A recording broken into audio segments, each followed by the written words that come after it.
अभी मैंने ये खबर पढ़ी, ये खबर है मध्य प्रदेश के जबलपुर से। वहाँ पर एक कथावाचक हैं देविका किशोरी जी, जिनकी जबलपुर में कथा थी, मगर वहाँ के कुछ लोगों ने, कुछ ब्राह्मण लोगों ने यह कहकर उन्हें रोक दिया कथा करने से कि आप कथा नहीं कर सकती क्योंकि आप जन्म से ब्राह्मण नहीं हैं। अगर आपको कथा करनी है तो आप पहले किसी ब्राह्मण से शादी कीजिए, उसके बाद ही आपको कथा करने का अधिकार प्राप्त हो सकता है। सनातन धर्म का ये हाल है, ये हाल है तब जब वो लोग जो स्वयं को सनातन का वाहक मानते हैं, वो लोग लगातार ये नारा दे रहे हैं कि बटोगे तो कटोगे। आज भी सनातन धर्म के लोग ऊंची जातियों, नीची जातियों के नाम पर बटे हुए हैं। आज भी कुछ लोगों को लगता है कि भगवान पर, भगवान की कथाओं पर, भगवान की पूजा पर, मंदिरों पर उनका कॉपीराइट है। आज भी कुछ लोग ऐसे हैं जो दूसरी जाति के लोगों का, या आप कहें कि निम्न जाति के लोगों का, या आप ये कहें कि वो लोग जो ब्राह्मण नहीं हैं, उनको कथा करने का अधिकार नहीं दिया जा रहा है, उनको पूजा करने का अधिकार नहीं दिया जा रहा है। और ये शर्म की बात है। इस तरह से भारत विश्व गुरु बनेगा। आप सनातन धर्म को मानने वाले ही दूसरे लोगों के खिलाफ केवल इस आधार पर भेदभाव कर रहे हो, इस आधार पर उन्हें भगवान की कथा सुनाने का अधिकार नहीं दे रहे हो क्योंकि वो ब्राह्मण नहीं है। और आपको लगता है कि इस तरह से के कार्य से भारत को एक हिंदू राष्ट्र बनाया जाना चाहिए।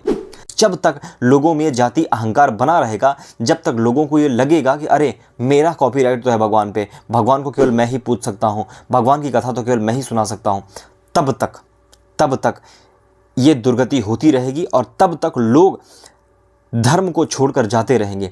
तब तक वो लोग जो आज भगवान को गालियां देते हैं, वो लोग जो आज सनातन धर्म का अपमान करते हैं, सनातन धर्म के खिलाफ अभद्र बातें करते हैं, वो लोग इस चीज़ को सही ठहराते रहेंगे क्योंकि आप जैसे लोग जिंदा हैं, क्योंकि आप जैसे लोग उन लोगों को जो भगवान को मानना चाहते हैं, जो भगवान की कथा प्रेम भाव से सुनाना चाहते हैं, आप उनका शोषण करने पर लगे हो। आप उनको ये दिखाने पर लगे हो कि तुम्हें क्या अधिकार है भगवान की कथा करने का, तुम्हें क्या अधिकार है भगवान की पूजा करने का, तुम्हें क्या अधिकार है मंदिरों में रहने का। क्यों? क्योंकि तुम ब्राह्मण नहीं हो। भले ही ये कहने वाले लोग स्वयं भी कर्म से ब्राह्मण ना हो, उनका कर्म ब्राह्मण वाला ना हो, परंतु फिर भी हिंदू धर्म के लोगों का ही विरोध करना है। जब तक ऐसा चलता रहेगा, जब तक ये भेदभाव चलता रहेगा, तब तक कभी भी जातीय समरसता नहीं आ पाएगी, तब तक कभी भी सनातन धर्म मजबूत नहीं हो पाएगा, और तब तक ये भेदभाव की खाई बढ़ती रहेगी। तब तक लोग धर्म को छोड़कर जाते रहेंगे, तब तक लोग सनातन धर्म की आलोचना करते रहेंगे, तब तक लोग हिंदू धर्म के देवी देवताओं को गालियां देते रहेंगे, और आप कुछ नहीं कर पाओगे। आप कुछ इसलिए नहीं कर पाओगे क्योंकि आपने ही इस भेदभाव की खाई को बढ़ाया है, आपने इस भेदभाव की खाई को जन्म दिया है।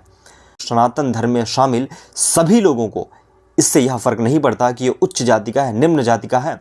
यदि वो अपनी चेतना, अपने ज्ञान के उस स्तर तक पहुंच जाता है जहां वो सभी चीज़ों को समझने लगे, उसके पास ज्ञानार्जन हो जाए, वह ज्ञान की उस उच्चतम श्रेणी तक पहुंच जाए, उसे हर वो अधिकार प्राप्त है जो किसी ब्राह्मण को है।